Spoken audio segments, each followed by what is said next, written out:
I'm excited to introduce you to G2 Global Network, a movement that's much more than just a company, it's a mission. And at G2 Global Network, we exist to bridge the gap between everyday people and the powerful resources that often feel out of reach, especially in underserved communities. Our purpose is clear: to create real financial empowerment through strategic access to tools, capital, and opportunities that help individuals, families, and businesses not just survive, but thrive. One of the ways we do this is through our flagship opportunity, a government compliant residual paid solution that is transforming the financial landscape for companies all across America. It's called the Global Compliance Opportunity, and it's a game changer. This program helps employers unlock hidden dollars, often thousands to millions, in bottom line savings. We do this by eliminating unnecessary pre-tax benefit costs, increasing employee benefits, and doing it all at no net cost to the company. Imagine giving employees more while helping the company to keep more. That's a win-win. But we don't stop there. At our core, G2 Global Network is a platform for builders. Our mission is to empower a nationwide community of consultants, entrepreneurs, by giving them access to premier commercial and business funding solutions, expert mentorship, and cutting-edge business tools that's going to help them to be successful. We're dedicated to helping people create generational wealth, launch impactful ventures, and grow thriving networks. What sets us apart is our heartbeat. We connect people with purpose and capital with opportunity. Whether you're a visionary entrepreneur, a working professional, or someone looking for a new path, G2 Global Network is a home where your drive and your purpose are matched by real opportunity. We cultivate leadership, encourage collaboration, and foster economic growth in every community that we touch. So, if you're someone who believes in financial freedom, wants to make an impact, and is ready to build something meaningful, we'd love for you to learn more. G2 Global Network is not just about success. It's all about legacy. Wings up, and I will see you at the top.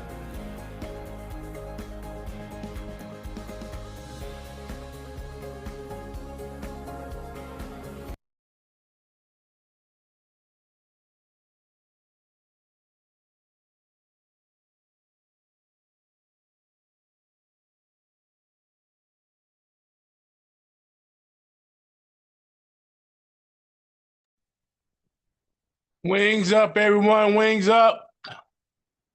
Wings up, wings up. Happy Thursday. Did you guys see the video I just posted? Was it playing? Yes. Okay. I wasn't sure.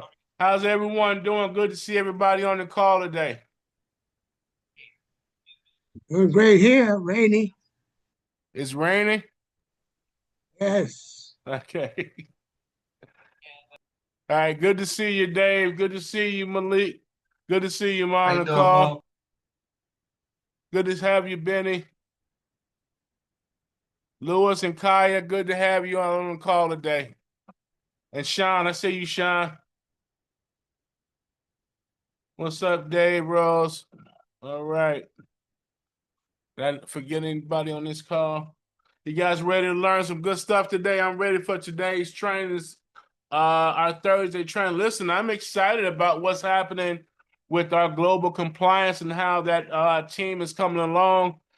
Good job to our Vice President of Global Compliance, Malik. Good job on building the team, man. We got a lot of great stuff on the horizon here. So I'm excited on what I'm seeing.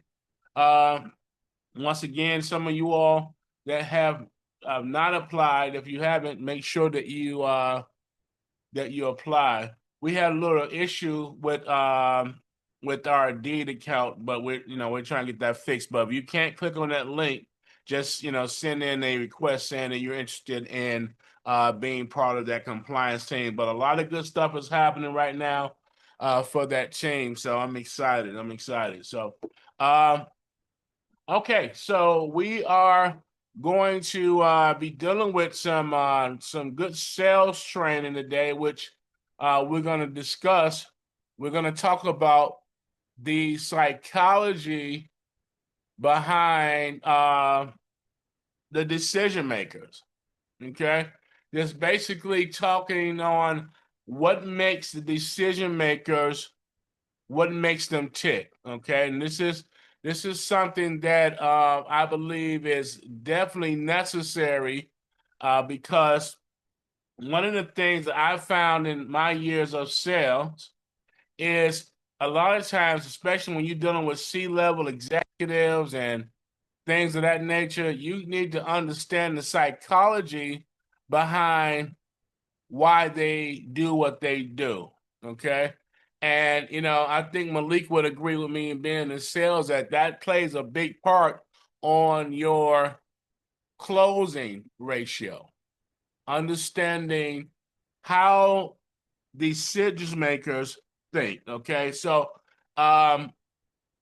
in my training history, when I start really learning more and more about selling, in my earlier days, we started taking a classes called the psychology of behind sales, the psychology of sales. I don't know if any of you all that's been in sales ever taken that course, but the psychology behind sales was a big game changer for me because it started allowing me to understand how these decision makers think. Because once you understand how the decision makers think, then you can increase your numbers. You can solve their problems. You can know how to present them and how to present yourself to them because you know how these decision makers think. And so that's the psychology behind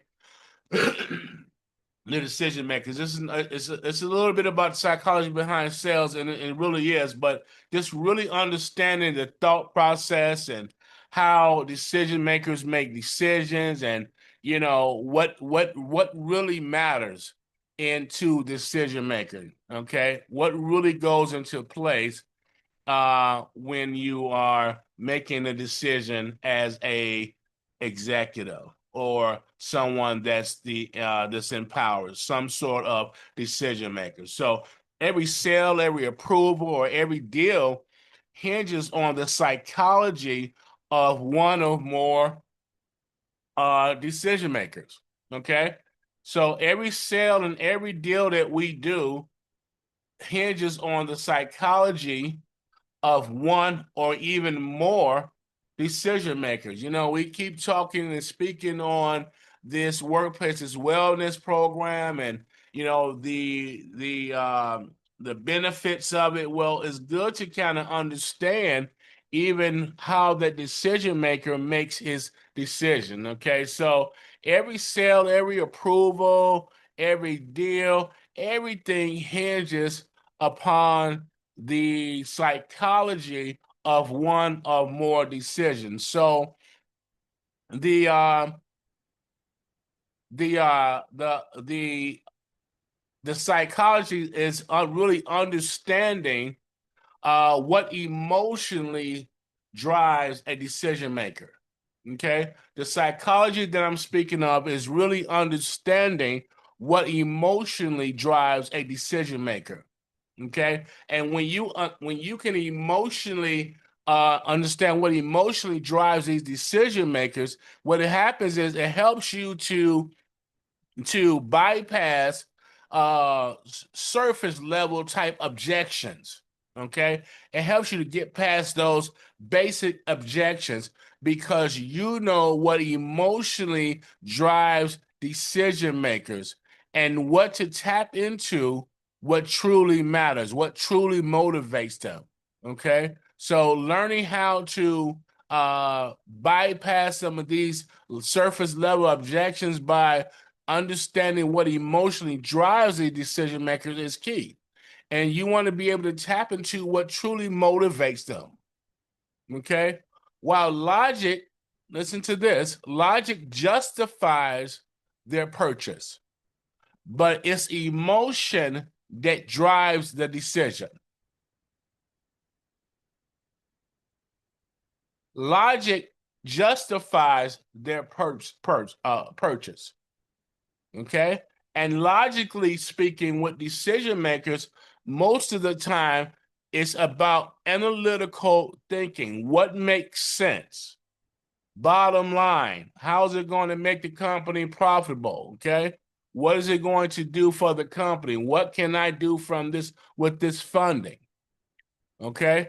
That's the logical justification of the purchase. But then there's an emotional or emotions that drives the decision, okay? So understanding their internal drivers help you to communicate more effectively and close more deals. Listen, people don't buy products, they buy confidence in their decision. So when you start talking about the emotional and what drives them emotionally, you're talking about things such as fear or risk aversion, okay? Risk aversion. Most decision makers fear loss more than they actually desire gain. Isn't that something, right? Risk aversion.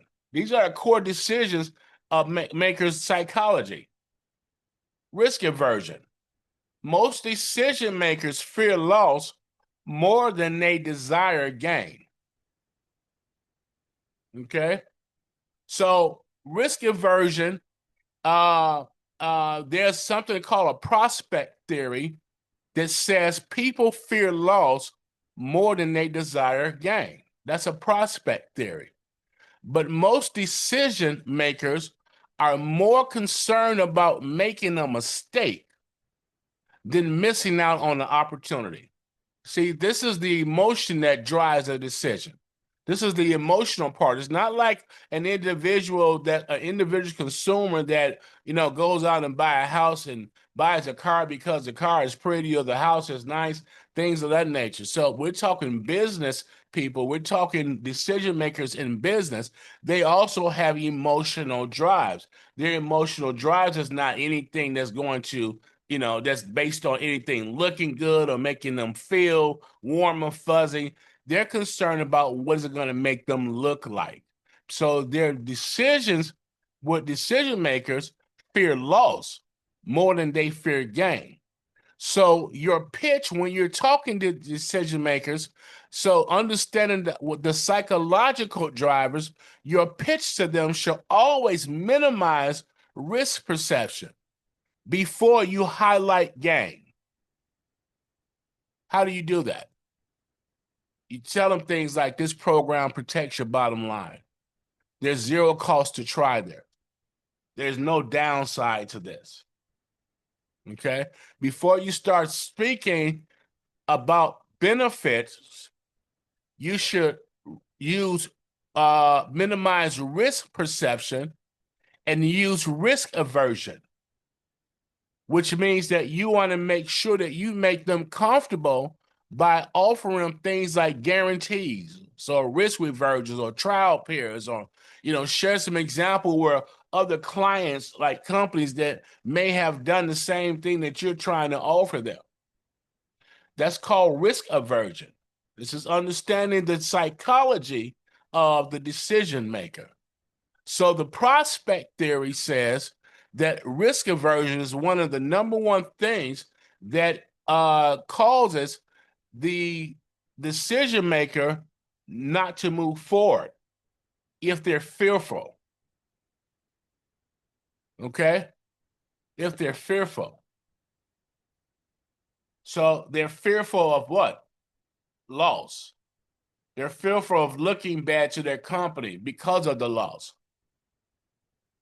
They're not thinking about gain first. You would think so, but they're not thinking about gain. You're thinking about loss. How do I mitigate the loss? So when you're speaking to these clients, make sure that's one of the things that you go in and right off the bat, you make sure that you eliminate any fear that they may have uh, to make a decision. The other thing is cognitive loads. Listen, the more complex you make that offer, the more resistant that you'll meet. I heard Malik said one day, he says, the kiss theory, keep it simple and sweet. I say keep it simple and sweet. Some people say keep it simple, stupid, and things like that. But I say keep it simple and sweet, or short and sweet. Okay. So, but your cognitive load is if you confuse, you lose. Okay. If you confuse the client, you lose. So, outside of even making them relax in terms of their losses and fearing, you also have to make sure that you're not confusing them, because if you confuse, according to the cognitive and the psychology of decision making, a cognitive load, it says if you confuse, you lose. See, complexity breeds hesitation. When people don't understand what they're doing, it breeds hesitation. So the more intricate that your pitch is, the more mental effort required, which will be leading to what they call decision fatigue. If you all haven't heard that terminology before, it's called decision fatigue. Okay. So you want to break down the offerings into like 3 different clear value points. You want to use visual aids, analogies, okay, and easy to digest type explanation. Think of it like adding a new stream of profit. This is what you can tell them. Think about like adding a new stream of profit, or without adding a new line item to the overhead. So you got to really make it simple for them to understand. If you confuse them, complexity is going to bring hesitation. Okay, and authority bias. Listen, people follow credible voices more than facts. People will follow a credible voice more than facts. So they respect other respected leaders' opinion, which means you have to leverage social proof.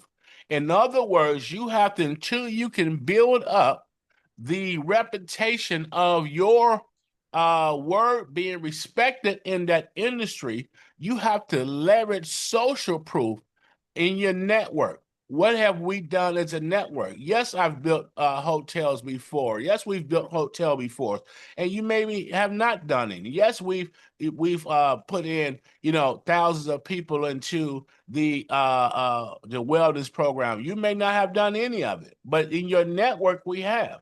But you have to leverage social proof to help you to close that deal. So you're simply talking about the mindset, just how they think.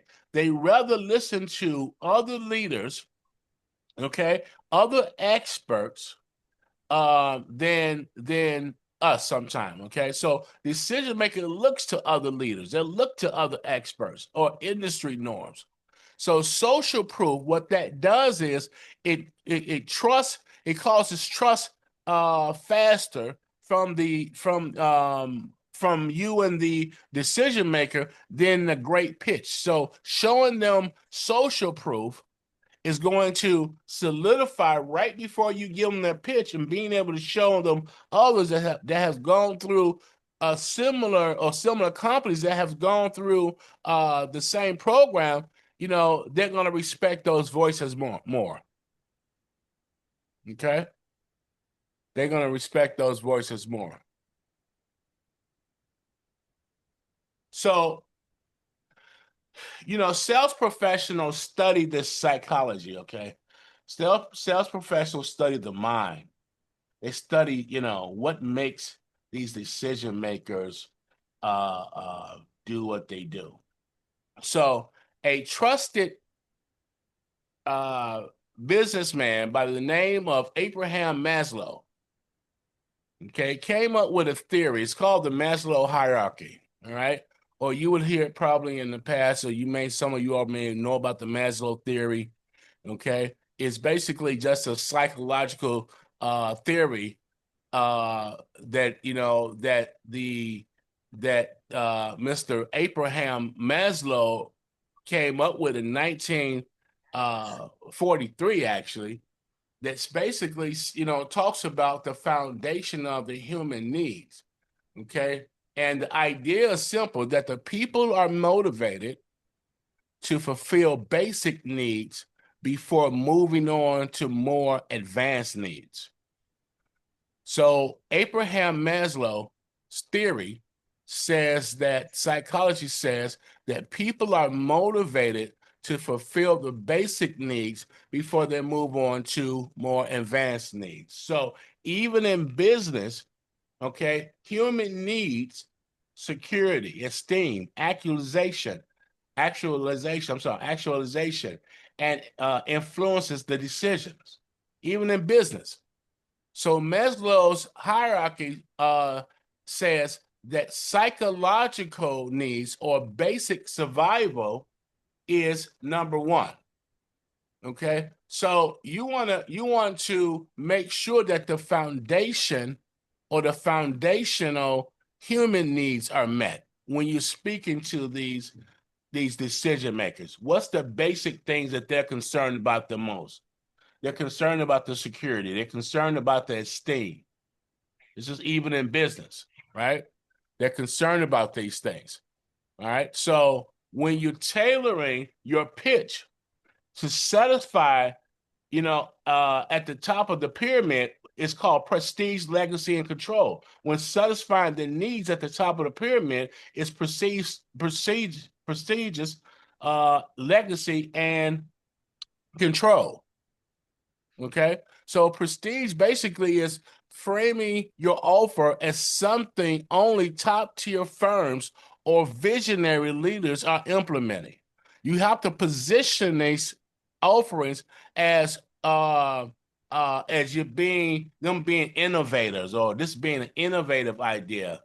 So when you're talking about the workplace wellness and you're positioning this, you want to frame this as, you're in the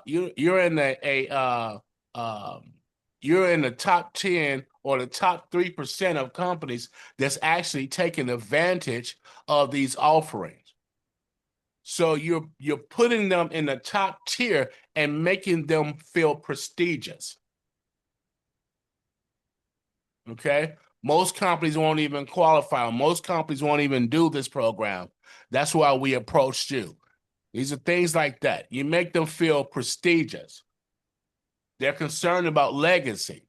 Help them to visualize the long-term impact of their company, their employees, their industry. They're worried about legacy. These decision makers, this is the mindset and the psychology of how they think.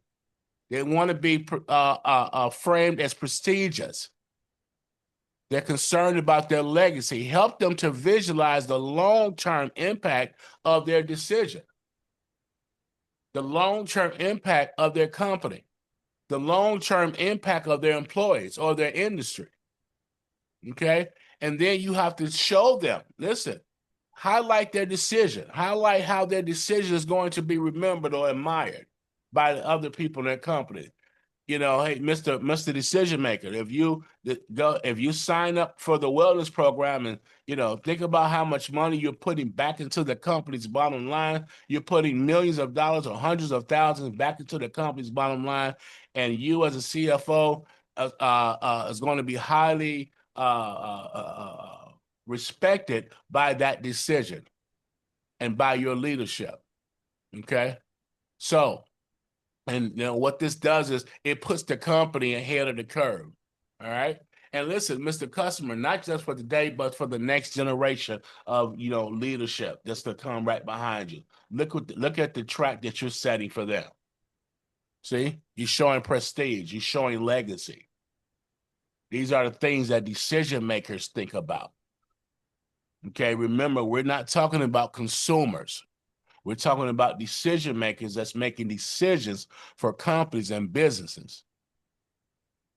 The other thing when you're pitching to them is you want to make sure that you want to empower them to feel in charge of the decision. So that's the control that you want to make sure that you give them. You don't want to take away their control. Empower them. Make sure that they feel that they're still in charge of the decision. Okay? So give clear options to them. You got to give clear options, right? So when you're talking about the Maslow theory, the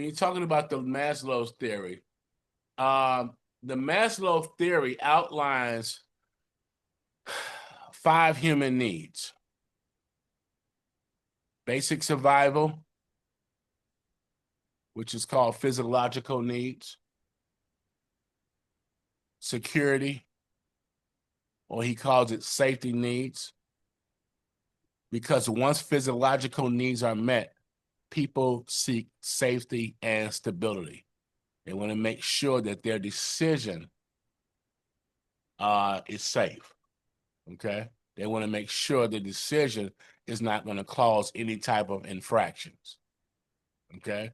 Social, they want to make sure that they are part of the community. They want to make sure that they're part of the circle. They want to make sure that they're esteemed, they're respected and recognized. Okay? Self-actualization. That's just simply fulfillment.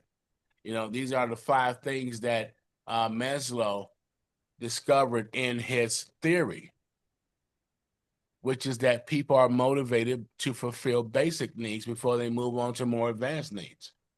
So decision makers use logic to justify, but they use emotions to decide.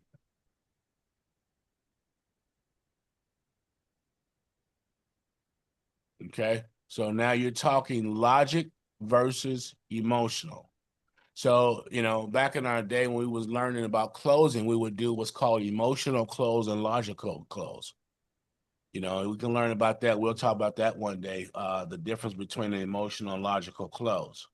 You have to close them differently because one, you have to close analytically. The other one, you close by, tying things to emotions, buying a house, your community is safer, your kids are going to grow up here. You paint the picture, things of that nature. Those are emotional closes. You're going to have a white picket fence. You can play in your backyard, things like that. Versus a logical close. These companies going to save the company, X amount of dollars, millions of dollars. You'll be able to grow the company and expand, create more of a marketing budget, things of that nature. So, decision makers use logic to justify, but they use the emotions to decide. And the emotion for decision makers in business, once again, is fear. It's fear. Remember, the first thing that Maslow talked about was the risk aversion, right? Risk aversion.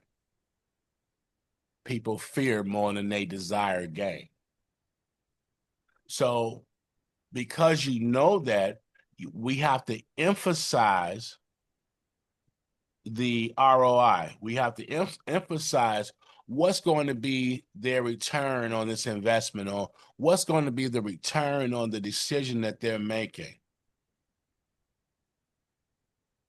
Okay? What's going to be the return back to the company, and what's going to be the return back to them based on the decision that they're making. So we're going to emphasize on that return when you're dealing with decision makers.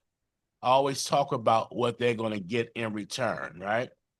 But also appeal to their legacy.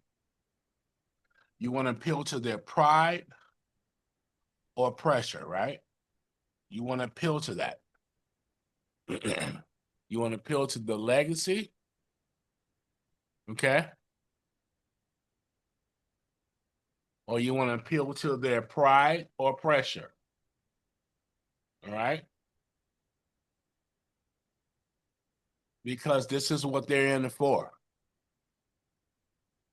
This is what they're in it for. So just letting them, just saying, I know it makes sense is not enough to make them feel it's right. You know what I mean? You want to make sure that they understand what the return is.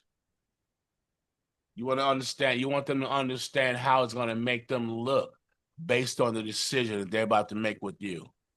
And so this is the emotional and the logical seesaw that you have to balance out. You don't treat this like you would treat a regular consumer deal with, just your regular consumer. No, you want to make sure that you're treating these businesses with tapping into their fear, which is their fear of loss, their fear of looking bad, okay? Their fear of their pride, right? Or the pressure. So risk aversion, cognitive load. If you confuse, you lose. And authority bias. People follow credible voices more than facts. And that's a fact. Okay. So key traits of a decision maker. There's key traits of a decision maker. Key traits, right? Confidence with caution. One of the traits that these decision makers have, they have confidence, okay? But they have confidence with caution. Why? Because of the fear.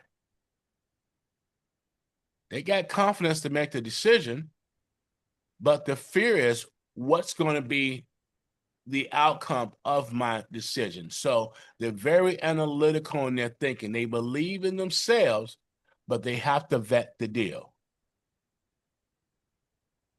So it's your job to make sure that you've explained the program and what you're offering in such details that you've already taken the fear of loss off the table. Okay. You've given them prestige, and you've given them a sense of prestige and legacy by showing them what the return will be and how it's going to make them look. So that's your job. Their job is to vet the deals. But when you come in and you give them these answers ahead of time, and you take these things off of the table ahead of time, so as he's vetting the deal and vetting the details, he's already taking off of the table the fear losses or the loss measures, because you've already dealt with that. You gave him the guarantee. You've already told them that, there's no risk, there's no out-of-pocket expense. You've already eliminated the fear. You've talked to them about how it's going to benefit the company, how it's going to make him look, how it's going to add to his legacy as a decision maker because of how it's going to respond to the company, right? So these decision makers are vision oriented. They respond to how a solution fits the big picture. You have to show them the big picture. You have to paint the picture for them. This is where you become an artist. Okay? This is when you become an artist. You have to show them and draw a picture and paint the picture for them on what the outcome will physically look like. Okay, why? Because they're ego conscious. They must feel like the hero, not just the buyer. You want them to come out top feeling like a hero. Decision makers want to feel like a hero. They're ego conscious. They're vision oriented. They have confidence, but they have confidence with caution. Okay? They have confidence with caution, which means decision makers are going to vet the deal. So as a professional, you know this, you have to put the stoppers into this deal right away as it relates to dealing with their fear loss, okay? as it relates to dealing with their risk perception? It's risk aversion. The psychological drivers are risk aversion, cognitive load, and authority bias. Okay, why does this matter? Because understanding what emotionally drives the decision makers helps us or helps you to bypass these surface basic level objections and tap into what truly motivates their action, what truly moves them. That's why. You want to know what emotionally moves them so you can move them to, the decision of saying yes and getting started. Okay. So there's mental triggers that decision makers have. Okay. There's mental triggers. All right. So the mental triggers uh, is reciprocity, scarcity, social proof, and simplicity. Okay. These are the 4 mental triggers that Maslow gave us: reciprocity, scarcity, social proof, and simplicity. Right? So reciprocity gives value before asking for the commitment. So before you get back what you're looking for, which is a commitment, you have to give in order for you to give back what you're looking for. So you have to give value before asking for that commitment. You have to give value. You have to get these decision makers to lower their guards and to be comfortable with the fear measures and the fear measures that you put in place, right? And to understand how they're going to look as a company. Then you want to make sure that you give them the value of whatever it is that you're offering them. Okay. On top of all of those things, remember, it's value, value, value, value. Give them the value before asking for the commitment. And remember, we don't ask for commitments. We assume that we're going to get the commitment. Okay. So we don't ask for commitments. We assume that we're going to get the commitment.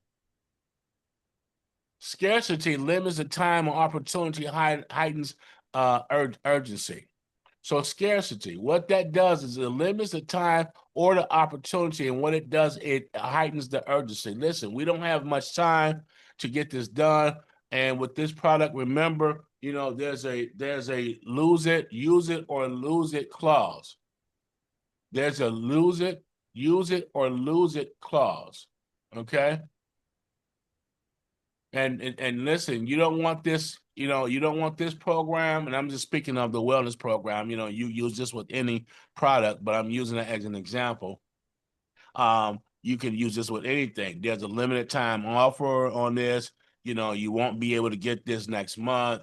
You have to heighten the opportunity and the sense of urgency to let them know this thing is not, it's not a lot of this left. We don't have a lot of time left on this program, or we don't have these interest rates won't be around for, forever, or, whatever it is you want to create, and heighten a heightened urgency for them to move forward. This is scarcity. So the triggers that, these are called mental triggers that Maslow's theories discuss is reciprocity, the scarcity, creating a sense of urgency, and social proof. Other companies like yours have already done this. Okay? Other companies like you have already signed up for our program. Okay? Simplicity, clear beats, the clearer you can be, the better. The clearer you can be, the better. Okay? That's the cognitive load. Okay? That's the cognitive load. Remember, if you confuse, you lose. Complexity breeds hesitation. So the simpler that you can make it, the better. Okay? So you don't want to make any of your programs to be so complex that they can't get it. Make it simple. Make it simple. So what type of stuff frustrates, what's the psychological barriers? Too much data. It's too much. Not enough clarity. It's too much information. Too much information. And these decision makers are tired of being sold.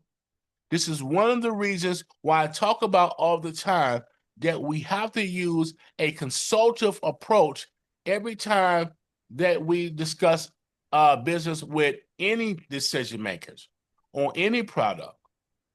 You have to use consultative training or consultative sales instead of transactional sales. Okay? You have to be a consultant.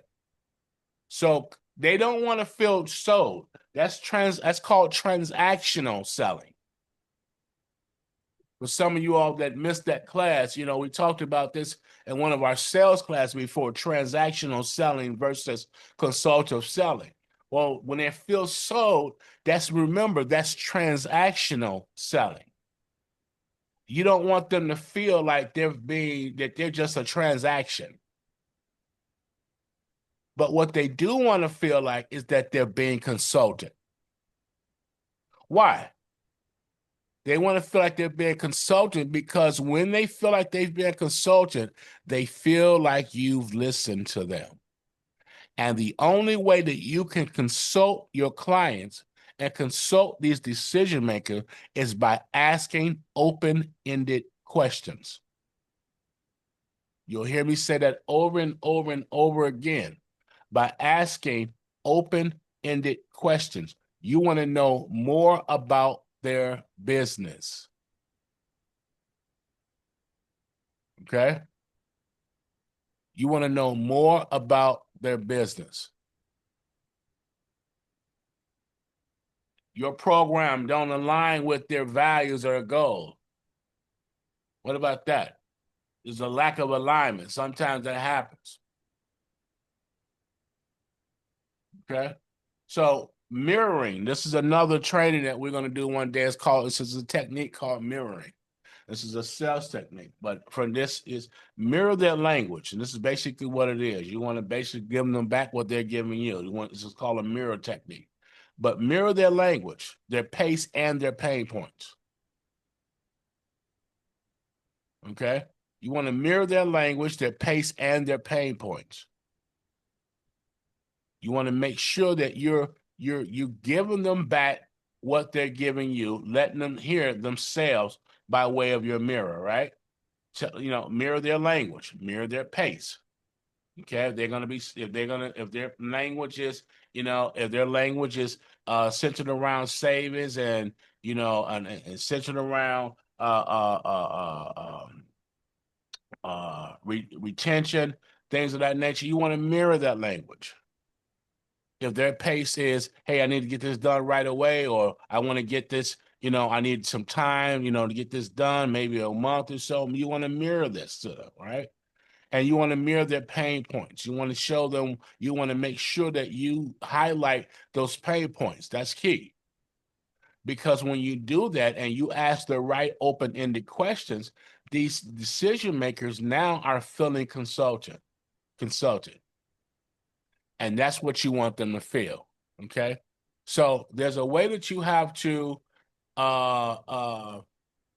win them in. You have to win their trust and their buy-in by validating their concerns.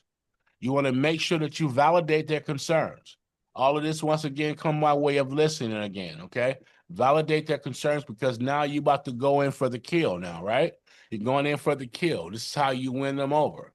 Validate their concerns. Listen, Mr. Customer, I completely understand how you feel.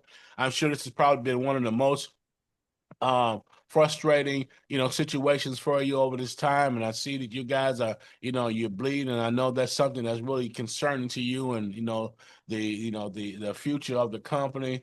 But the decision that you're going to make is going to impact the company in such a way and impact this brand in such a way that you're going to put so many, people back to work because you're saving the company so much, X amount of dollars where they can put that back into the workforce, so they can put it back into marketing, or you can get better quality, systems, or whatever it is that you decide to do with this, with the savings, or with the equipment, or with the funding, whatever it is that they're getting. You want to show that how their decision is going to impact that company. Validate their concerns, but then show them how their decision that they're going to make based on your consultative approach is going to impact their brand and impact their company. Okay?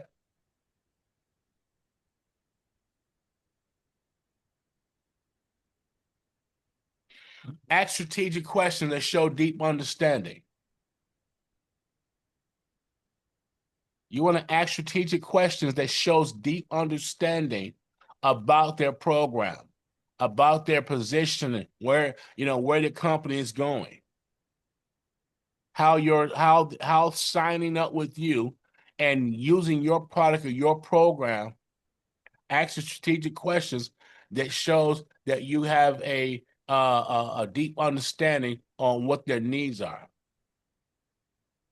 Okay.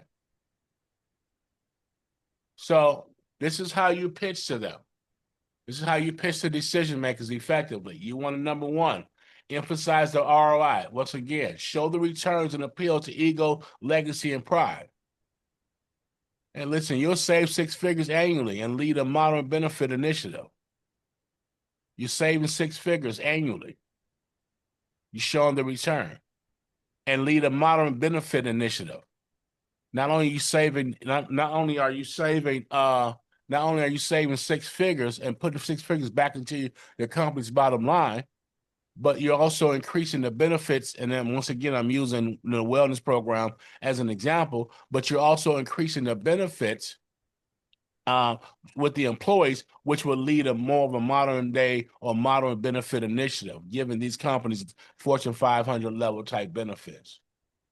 Once again, you can use this with whatever. I'm using the wellness program as an example, okay, of this practice. So you want to also confidence. You want to show, have confidence with caution. Remember, it's confidence with caution with them. They got confidence with caution. You want to show bold results, but back it with due diligence. Remember, they're confident, but they're confident with caution. They're going to break down everything. They've got to do their homework. They have to vet the deal out. So you have to show bold results, but you have to back it up with due diligence. Hey, we've done this about 300 plus times and still walk each client through compliance step by step.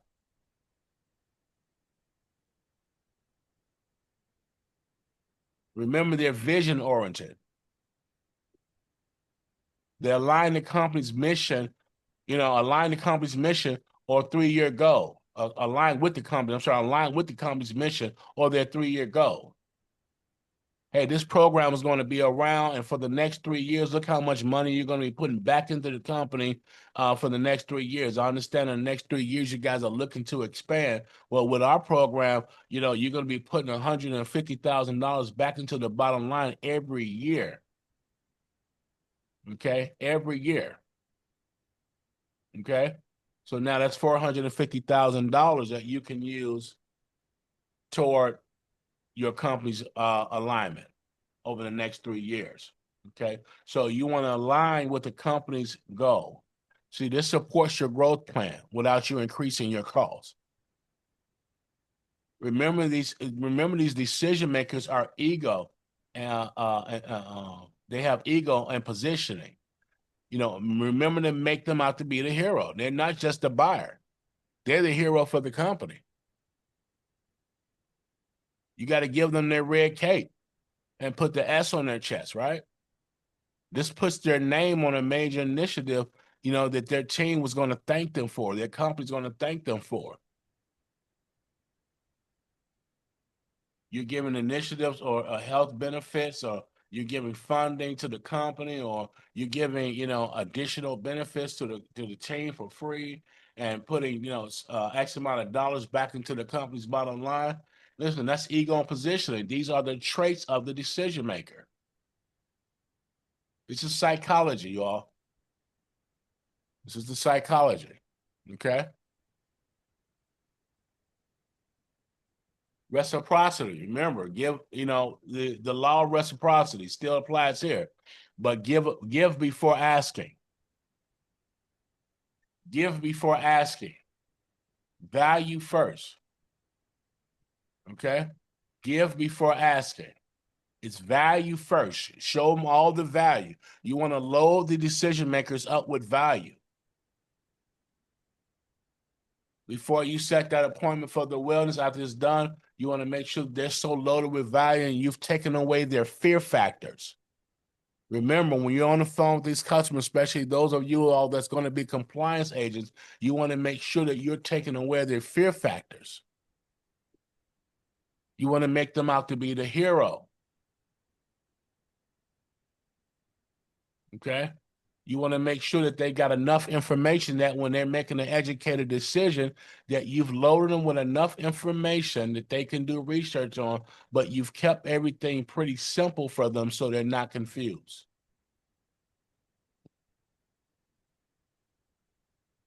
You want to tell them time is of an essence, right?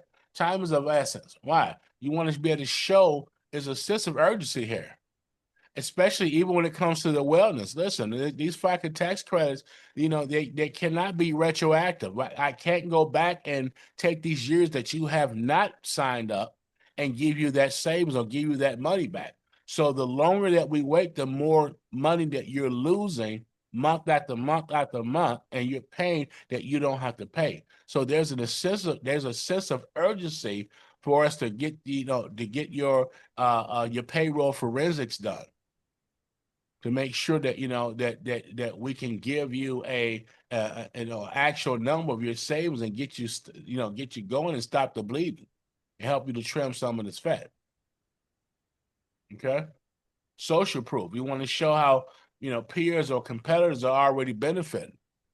Listen, there's other companies just like yours that have signed up for this particular program that has onboarded, so many of their employees into the wellness program, and they're seeing such benefits because now, the retention level has gone up by 18% with their company. And not only that, you've been able to put X amount of dollars back into the company's bottom line, increasing the profitability of the company.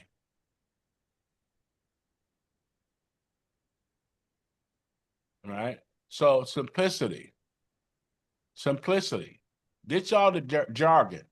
You want to keep everything clear. Okay. This is like giving your company a bonus without adding the cost to the complexity. Ditch all the jargon. Keep everything clear. This is like giving a company a bonus without adding the cost or the complexity.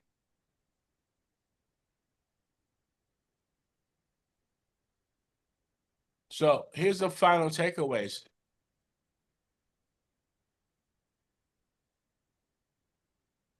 Here's the final takeaways, right? So decision makers are emotional, rational, and legacy driven. Remember, decision makers are emotional, rational, and legacy driven.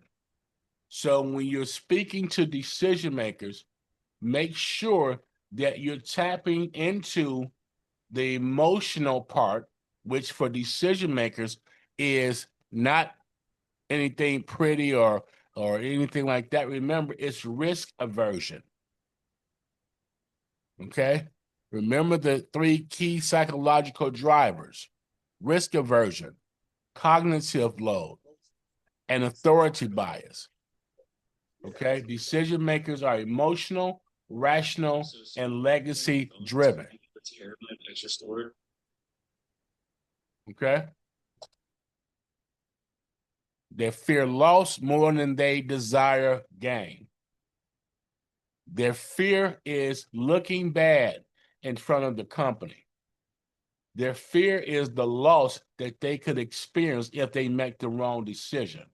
These are the emotional drivers. These are the logic allows them to make the decision, but it's the emotional drivers that make them pull the trigger. Okay, so this is just a human mind and how it works. They want to know that they have security. They want to know that they're feeling esteem, which means their legacy is in place. Self-actualization. Does this align with my vision or my legacy? What I'm doing? How's it going to make me look to the CEO? How's it going to make me look to the people? Speak their language. Use clarity. Be simple. Okay? Speak their language. Okay? Clarity, authority, vision, and simplicity goes a long way.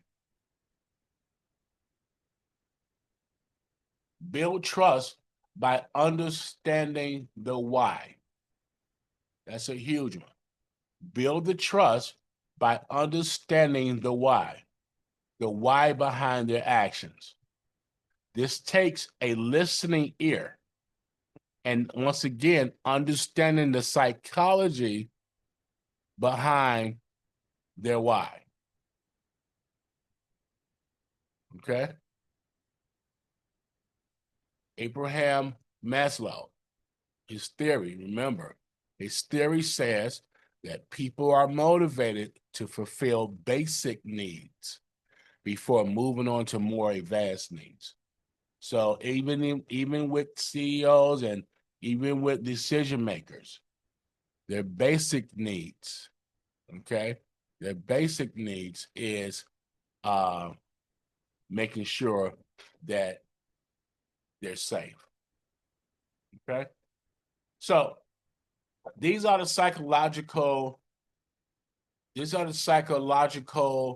drivers and psychological thinking processes of the decision makers. When you understand the psychological drivers and what makes them tick, you know that their risk aversion is number one. You understand that they fear loss more than they desire gain. That means that you should be talking to them in the beginning about averting the loss. Okay?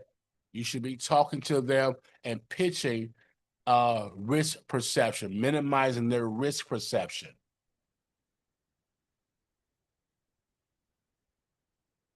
That's what you should be starting out speaking to them about.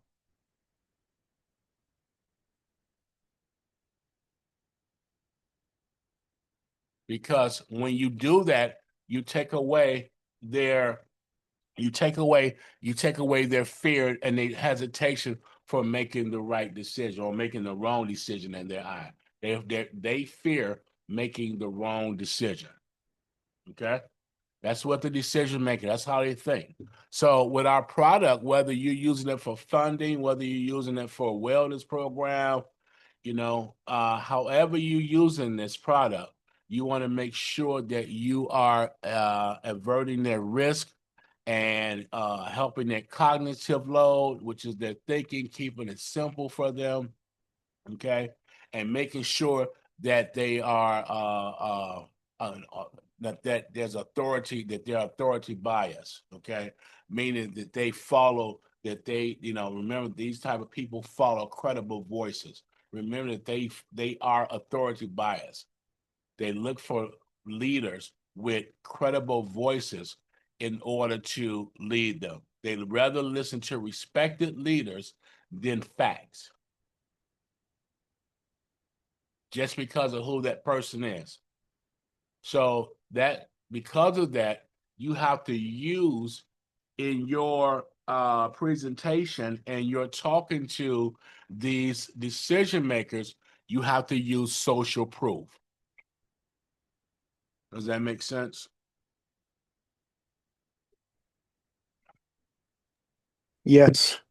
Okay. So this is the psychology. This is the psychology behind the decision maker. We could go deeper and deeper into the psychology of sales and within general, but this is the psychology of the decision maker, him or herself. This is how they think.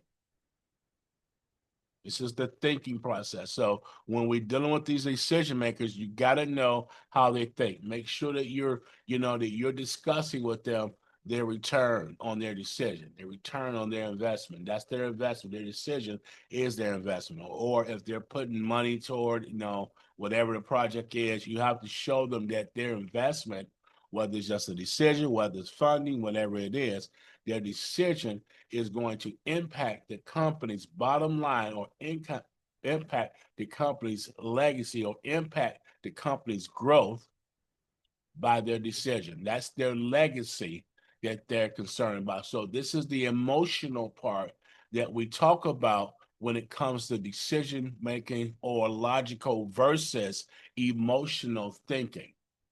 Logical versus emotional selling, rather. Well, not selling, but decision making. Logical versus emotional. Okay. Yeah, we're gonna do that one day. We're gonna talk about emotional versus logical selling. It's a different training. Okay, we'll do that one day. All right, guys.